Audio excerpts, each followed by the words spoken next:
back wall repair has been completed. It's nice to have that done and out of the way. The whole tearing down the back wall and dealing with the whole delamination issue, that was the brunt of it. That was the worst part.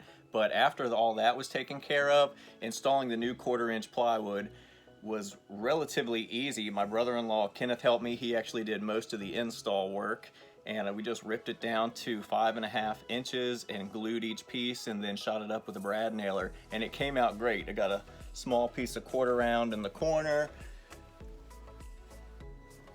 Looks really nice. And for the window, bottom corners of the window here, that rounded edge, I was actually able to take a gallon ice cream bucket and lay that, take my measurements and then lay that bucket on there and then trace the circumference of the rounded edge of that ice cream pail, and it came out perfect for those cuts with a jigsaw.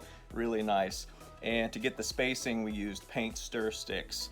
That worked really well also.